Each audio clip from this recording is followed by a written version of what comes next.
It started with a funeral that no one expected, a quiet, subdued gathering for a man known only as Jay by his small circle of acquaintances. His death had been sudden, a startling heart attack, the coroner said. But the coroner also mentioned anomalies, something that made the authorities uneasy. Despite the official cause of death, the investigators took no chances. A detective named Mallory Caldwell, with a reputation for being thorough, was assigned to look into Jay's final hours. It was unremarkable at first. Jay had been found at home, alone, with a strange letter in his hand, a riddle scrawled in neat handwriting on expensive stationery. A single word was underlined: confess.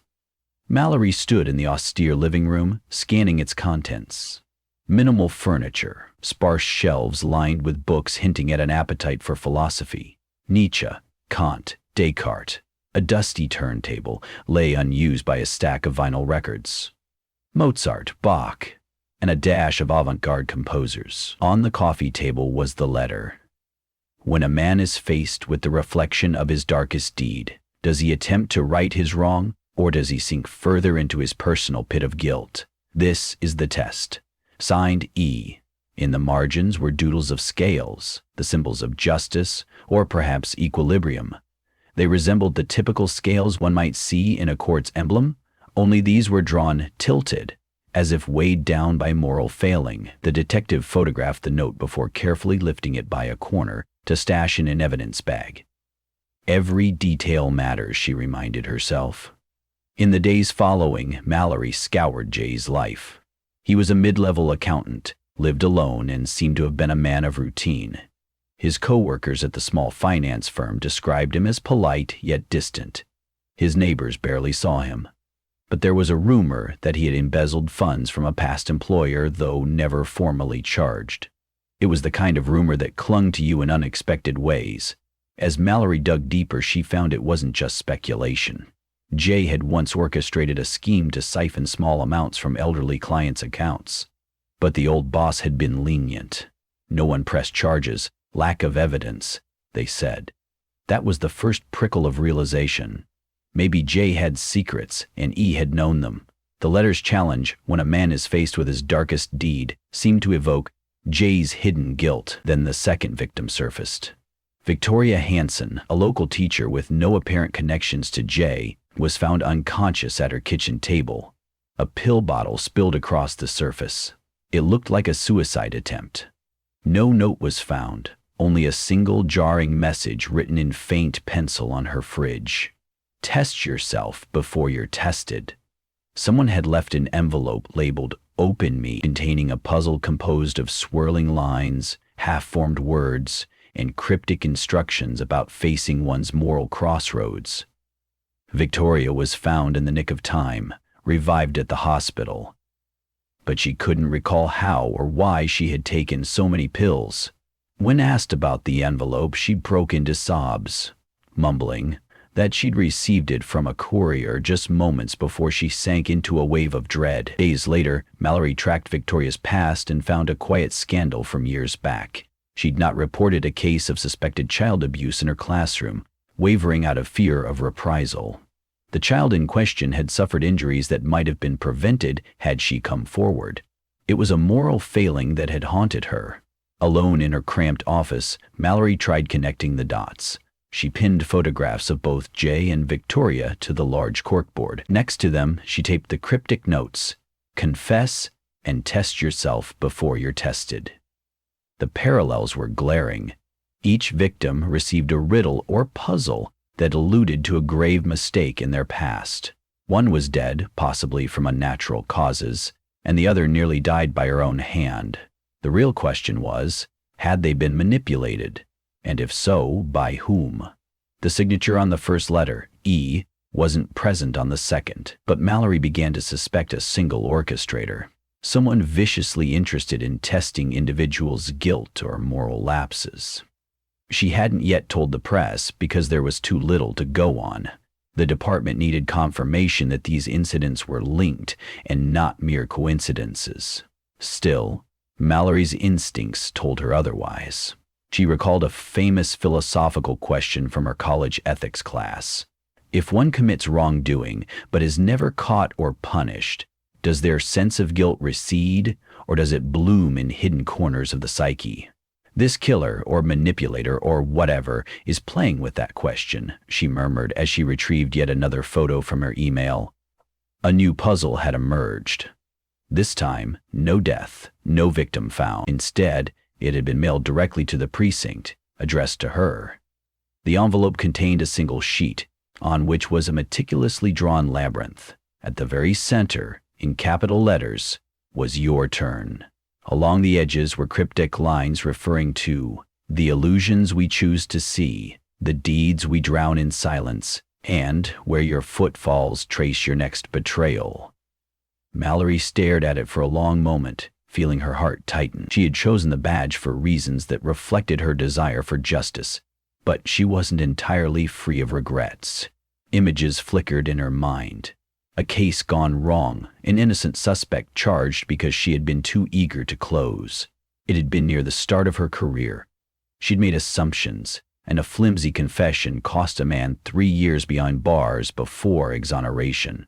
She still carried that guilt, though she'd never breathed a word beyond the official apology. Was E threatening to unearth it? At first she tried to treat this as just another piece of evidence. She'd lay it out, photograph it, test it for prints. But the labyrinth weighed on her. Before she could send it to the lab, her instincts made her flip it over. On the back was another note in small print. If you're reading this before sleeping at night, ask yourself. The words rippled through her. This was personal, directed at her moral, threadbare spots. She placed the sheet in a plastic evidence folder and leaned back in her chair. If the unknown E was a killer, or an orchestrator of near-fatal manipulations, he seemed fixated on moral failings. Perhaps he believed he was offering people a twisted path to redemption by forcing them to confront their darkest deed. But Jay was dead. Victoria was traumatized. The line between redemption and torture was deeply blurred here. That evening, Mallory decided to visit Victoria in the hospital. Pale and withdrawn, the teacher was somewhat stable but still shaky. When Mallory asked about the letter's specifics, its possible references to past moral failings, Victoria's eyes darted away. She refused to elaborate except to say, "I couldn't bear it. The guilt was always there, but this letter made me relive it in terrifying detail." Mallory asked her about an E. Did she know an Ethan, Elijah, or someone with an initial E? Victoria shook her head, silent tears trailing her cheeks, as though the question itself dredged up too much. She recounted that the puzzle had arrived by courier. The messenger was a middle-aged woman who offered no name. And that was it. Another dead end. But Mallory left the hospital more determined than before. The killer, or tormentor, was using proxies, staying hidden in shadows. The next day, a third riddle appeared in an online blog titled Moral Crossroads. One of Mallory's cybersecurity-savvy colleagues discovered it. The post was brief. Sometimes the mask of innocence hides the foulest stench of transgression. A question for those with a conscience. If you had the power to punish the guilty, would you do it, or would your moral high ground falter in the face of vengeance? Signed, E. The blog's domain was registered anonymously. No leads on an IP address. But the post concluded with a short directive. Time ticks. Another broken soul is about to face her final test. If that wasn't a threat, Mallory didn't know what was. She rallied her team. They combed through potential victims linked by moral wrongdoing. The city was not lacking in scandal or subtle sins. Which of those might have a direct link to this shadowy figure, or to the concept of tested guilt? The puzzle was maddening. Yet everything pointed to the fact that E was methodical, choosing targets systematically. Mallory pressed on, investigating individuals who had faced moral controversies or hush-hush accusations, but never official charges. It was a massive pool, and the police resources were already stretched thin. The captain gave Mallory a week to find more compelling evidence before they turned to the media for help. The turning point came from a surprising avenue. Mallory received a call from a local attorney, Ms. Avery Young, who claimed she had been receiving threatening letters for weeks, all signed E. She hadn't come forward earlier because she was terrified it would ruin her practice. "I was the defense attorney for the man you locked up, Detective Caldwell," she said, her voice trembling over the phone. "There is exoneration. I did some deeper digging. I discovered some questionable evidence had been withheld from the jury. Somebody was tampering with the system. I tried to get the story out, but it never went anywhere. Now I'm being forced to confess my part in the injustice. But I didn't do anything wrong. I fought for that man. And yet this E says I stood silent while a prosecutor twisted facts. I don't understand why me." Mallory's hands tightened on the receiver. She recalled that case vividly, a messy affair that ended up with a suspect's coerced confession. Mallory had always blamed herself. It was her first big break as a detective, and she let ambition confuse her moral compass. Word must have spread about the fiasco behind closed doors. Now it seemed E was punishing anyone involved, even tangentially. "I need to see those letters," Mallory said. "Right away. Don't destroy them or hide them. We'll keep everything off the record for the moment." Avery agreed, her voice shaky but resolute. Mallory felt a sick sense of anticipation. She was about to walk into a labyrinth of guilt that directly intersected her own worst mistake. She visited Avery's office that afternoon. The attorney was a slender woman in her 40s, her face etched with worry. She handed Mallory 3 envelopes. The first contained philosophical musings on justice and complicity, repeatedly referencing how silence can be as damning as action. The second letter asked Avery if she believed there was redemption for someone who knowingly allowed a false conviction. The third was a puzzle, more intricate than the others. It was a set of moral dilemmas, each requiring a choice. Would you protect an innocent person if it meant confessing your own wrongdoing? Would you allow someone else to suffer if it meant preserving your status? Each scenario teased out Avery's moral stance, as if the letter's writer wanted her to condemn herself through her answers. Mallory felt sweat beading on her brow as she read. It was a strange, claustrophobic feeling, confronting a piece of a puzzle that was now distinctly personal. She had been part of the system that convicted an innocent man. She was, in a way, another of E's potential targets. She studied Avery's pallor and realized the woman felt just as trapped. "Don't respond to these letters," Mallory advised. "We're dealing with someone who thrives on eliciting your guilt. They want to push you into a mental corner. That's how they orchestrate their control." She paused, hearing her own heart pounding.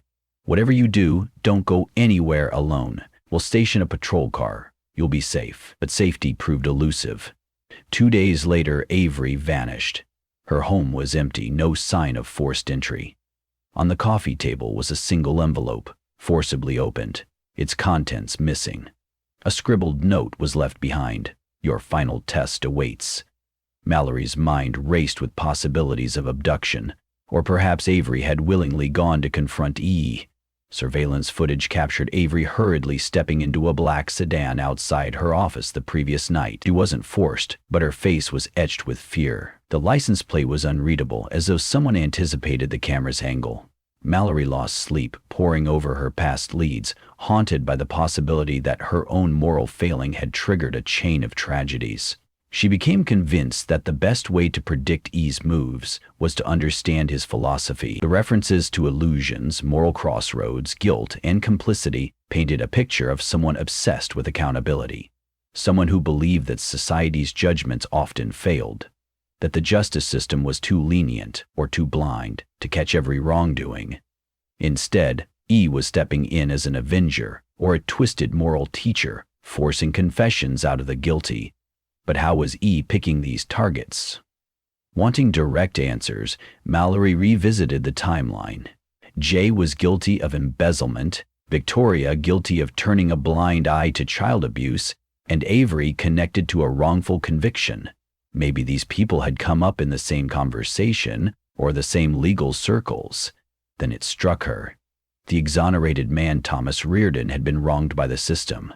Could he or someone connected to him be E? She dug deeper. Thomas Reardon had an older brother, Edmund Reardon, who was known to be quiet, academically inclined, a voracious reader. He had a background in philosophy, had published a few minor essays on moral retribution. Edmund. The letter E. A swirl of clarity cut through Mallory's thoughts. Could Edmund be avenging his brother's false conviction by punishing everyone who played a role in that injustice, and perhaps expanding his vendetta to others he deemed morally unfit? She scrambled her team and managed to secure an address for Edmund. It led them to a dilapidated brick building on the outskirts of the city. The door was open, and the inside reeked of old books and stale air. Mallory entered quietly, and her flashlight illuminated the bizarre decorations.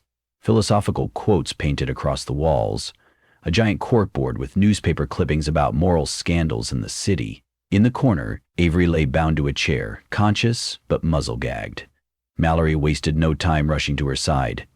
Avery's wide eyes flicked to a shadow near the bookcases. A figure stepped forward, a man in his 40s, hair flecked with gray, wearing an old sweater under a beaten leather jacket.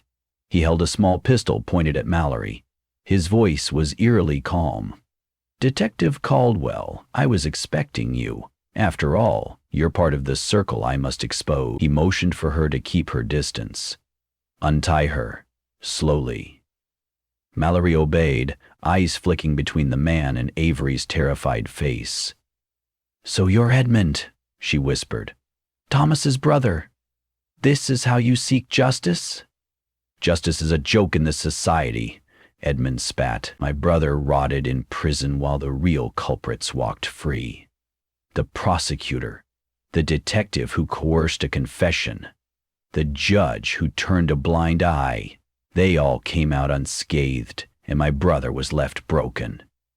I'm balancing the scales. He's dead now, from the stress and hopelessness," Edmund continued bitterly. "He took his own life last year. No redemption, no compensation. I tried to reason with him, to show him the illusions of justice. Instead, all I could do was pick up the pieces he left behind." Mallory's heart sank. She'd read about Thomas's suicide, but hadn't connected the dots.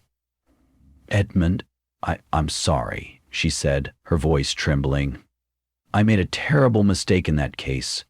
I allowed a rush conviction because I needed that victory for my career. Thomas paid the price." She tried to keep her voice steady. "But you can't fix this with violence or manipulative riddles. You've already killed or nearly killed innocents." "Innocents?" Edmund clutched the pistol, eyes flashing. "No, I haven't. Jay died of a heart attack brought on by his own panic. Victoria Hanson tried to kill herself from guilt. I simply showed them the mirror of their sins." He paused, his gaze flicking to Avery, who cowered. "I wanted them to accept responsibility, to confront what they did. If they can't handle it, that's on them. My test is just a reflection. That's my gift." He practically hissed the words, as though convinced of his righteousness. Mallory suppressed a surge of anger. She needed to keep him calm. "So, you see yourself as a teacher, forcing them to look at themselves," she said, inching closer to Avery's ropes. "Is that really your right, to decide who must pay?" Edmund's finger twitched on the trigger. "I'm not deciding anything. They're the ones reacting. I simply present them with the consequences of ignoring conscience. If they break, that's their choice." "But you're orchestrating fear, pushing them to the edge," Mallory argued. She slipped the ropes off Avery's wrists carefully. "Look at her, terrified. She did her job representing your brother. She tried to fight for him." "She didn't fight hard enough," Edmund shouted. "I found letters where she begged the judge for leniency, but never exposed the wrongdoing. She was complicit in the shadows." Avery's voice cracked now that her gag was off. I tried to speak out. The system stomped me down. I had a daughter to feed. I was frightened of losing my license. I'm just human." Steps behind them signaled the entry of Mallory's backup. Edmund's eyes flicked around, frantic. Mallory saw the tension spasm across his shoulders. He must have known he was trapped. She held her hands out, carefully stepping between him and Avery. "Edmund," she said, voice low, "I have to take you in. But if you believe in accountability, let me turn you in peacefully. Don't make things worse." For a moment it seemed he might pull the trigger. Then he laughed hollowly. Worse? The system you represent is already damned. With a shaky hand, he pulled out a folded note from his pocket and tossed it toward Mallory. She picked it up. Scrawled across were more riddles about guilt, illusions, and the moral failings of a detective who overcame her compassion with ambition. A final test for you, Caldwell, Edmund said. Can you forgive yourself enough to move forward? Can you face the truth you've always hidden behind your bad? Unsure of what he intended, Mallory tried to maintain composure. That was the moment her backup shouted commands.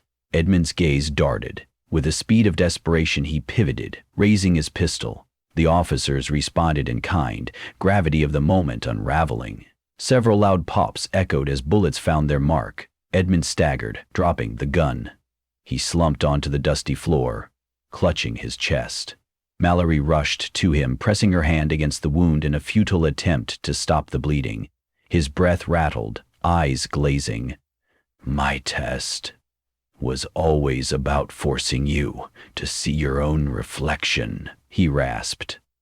Not just for my brother, for them all. His last words trailed off into silence. Paramedics pushed Mallory aside, trying to save Edmund. It was too late. All the frustration, adrenaline, and regret coursed through Mallory in that split second. Another life lost, another tragedy. And for what?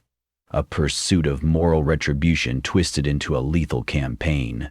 Once the chaos settled, Mallory looked at Avery. The attorney was pale, trembling alive, but changed. They'll take your statement, Mallory murmured, but I think you'll need some time. We all will. In the following weeks, the city attempted to return to normal, though the story of the philosophically minded killer spread quickly once authorities released the basic details. The press labeled the string of cases the morality murders, even if the technical cause of death for Jay was determined to be a heart attack. Victoria Hanson recovered, quietly returning to her life, forever shaken by her brush with guilt. Avery took a sabbatical from her practice. And Mallory? She spent sleepless nights grappling with her reflection, the final test that Edmund had handed her. Rumors floated that an accomplice of Edmund's was still out there. Someone who helped him track down personal secrets, possibly the courier who delivered the messages. But no solid leads emerged. In a strange twist, the final note Edmund threw at Mallory contained a series of riddles that forced her to confront not only her part in Thomas's conviction, but also other small transgressions she'd buried over the years. It was like a guided introspection, shaped into a puzzle designed to reveal the lines between redemption and condemnation. One late evening in her apartment, Mallory read that note again. She realized she had a choice. She could dismiss Edmund as a dangerous obsessive, or she could glean something from his twisted moral quest.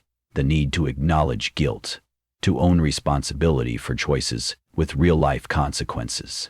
She pulled out a blank sheet of paper and began writing a private confession, detailing the corners she had cut, the suspects whose innocence she had doubted too quickly, the times her ambition overshadowed truth. It brought tears to her eyes, but also a sense of release.